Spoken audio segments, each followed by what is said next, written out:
Crystals are big money. Huge money. $22 million in a single sale kind of money.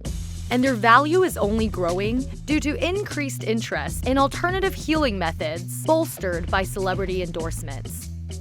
So, how did healing crystals go from a holistic cottage industry to mainstream markets?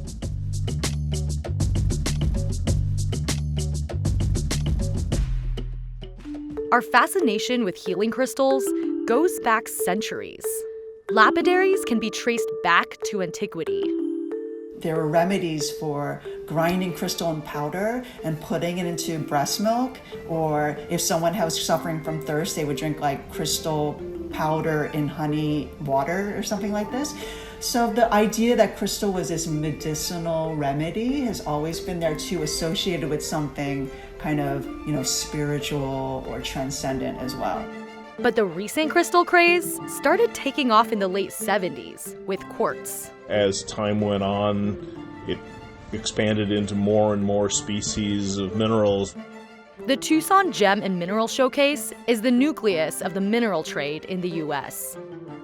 Thousands of miners and sellers from all over the world descend on Tucson to buy and sell crystals of all types, sizes, and values during the showcase. Experts say some $5 billion worth of crystals are sold in a 3-week period. It's everything from giant open parking lots with people with piles of agates to extremely high-end motel rooms where you have to go through security to get in, and there's a small fortune of high-quality gems or minerals for sale in those rooms. Crystals are priced more subjectively than gemstones. Size, color, and clarity play a part, but the overall aesthetic can give a specimen a huge price bump. 2 Tucsons ago, a 3.5-foot gemmy red tourmaline crystal was on offer at the Tucson show for $22 million. Traditionally, there have been 2 types of buyers at the showcase: mineral collectors and high-end gem retailers like Tiffany and Cartier. But there's a new wave of consumers causing a sort of mania in the gem and mineral market. I love all crystals. The ones that I'm working with a lot these days is jade, selenite. Smoky quartz is particularly strong for me.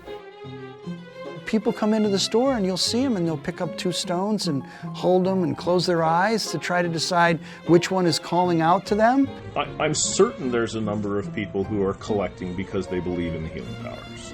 And they've affected the market for certain mineral species very strongly because they sort of determine that a particular mineral species is good for something, and it becomes fashionable within that belief system, and the demand for that goes up very dramatically.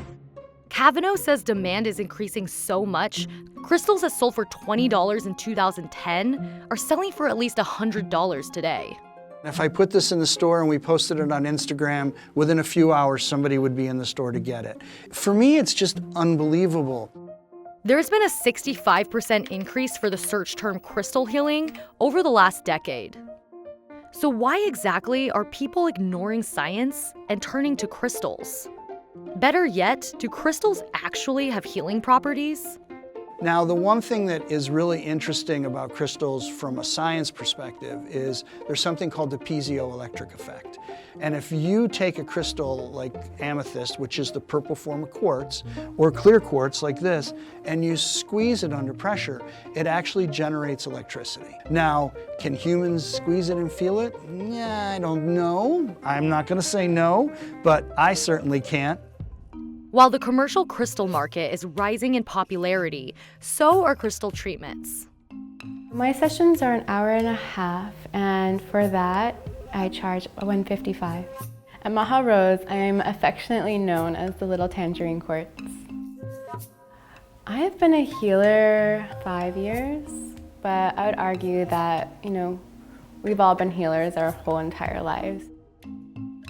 Sadie focuses on chakra realignment and Reiki. She gets between 3 to 10 clients per month. Crystals are interesting in that they have a perfect vibration. they're at a constant state.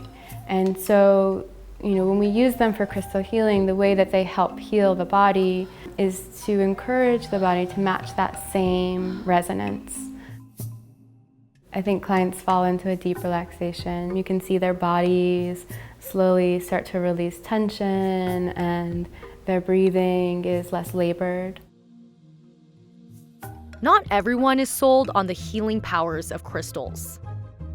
Crystals are wonderful, they are beautiful, they're really interesting from the point of view of chemistry and physics and even just to look at, but the claim that they have healing powers is, I'm afraid, total BS. University of London psychologist Chris French conducted a placebo effect study on crystals. His team of researchers asked participants to do a 5-minute meditation exercise with crystals.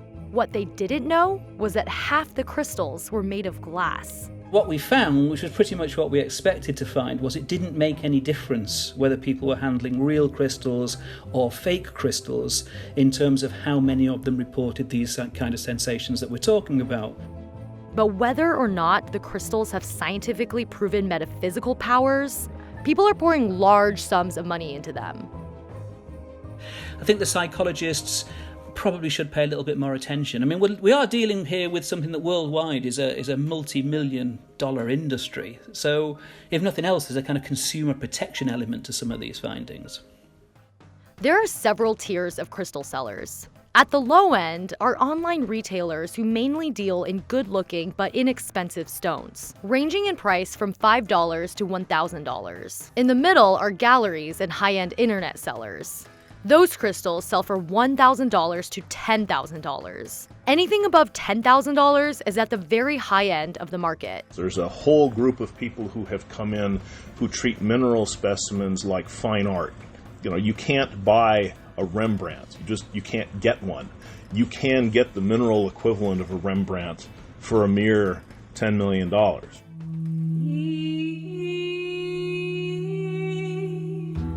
I say I'm opposite of a car dealership, because when you leave my place, your crystal immediately starts to appreciate. Lanice Soren owns Serenity Rocks Malibu, that serves as both a holistic healing center and as a super premium crystal retailer. This is one of my babies. We have the largest collection of large crystal angel wings. Lanice is a sought-after collector and says between their rise in value and their healing properties, there doesn't seem to be a limit to how much her clients will spend on a crystal. The combination of people seeing the result and that there's literally not as many available is going to affect the market, of course. But she says the healing properties trump all else when it comes to value. The value and the result of crystals, I think, will start to change in that crystals will become more of a necessity versus a luxury. And so when that happens, you're going to see a drastic appreciation. Online retailers also make up a significant market share. It's common to see private sellers taking advantage of platforms like eBay and Etsy. Dana and her husband Leland are the owners of Ruby's House of Crystals. Dana started out selling hemp-wrapped crystal necklaces on Etsy. And business was so good that in 2014, she and Leland opened a brick-and-mortar store. Leland and Dana sell well over 1,000 crystals per month. And the price of their crystals ranges from $4 to $1,000. Since 2014, the only thing that's really changed is the demand. I don't know that the price has changed. And I always say if somebody comes into the store and they really love something, price kind of takes a back seat. But scarcity trumps spirituality when it comes to the supply side of the equation. Crystals are a natural resource. So what happens if we keep mining and buying at the rate we are? The reality is that large crystals grow very, very quickly in the matter of days, weeks, or perhaps a few years, but it will take tens of millions of years for erosion to get down to those crystals. And that scarcity factor has a major effect on price. It's shocking. It's really almost shocking of not only of the increased demand and the lowering of supply, obviously, but the price, let's say for amethyst, has from when I started to what I purchase amethyst for is remarkable. Interest in crystals doesn't seem to be slowing down, which is shining a spotlight on the way crystals are harvested. What's really interesting about the whole mineral business is a lot of this stuff comes from the third world. Is it being legally mined?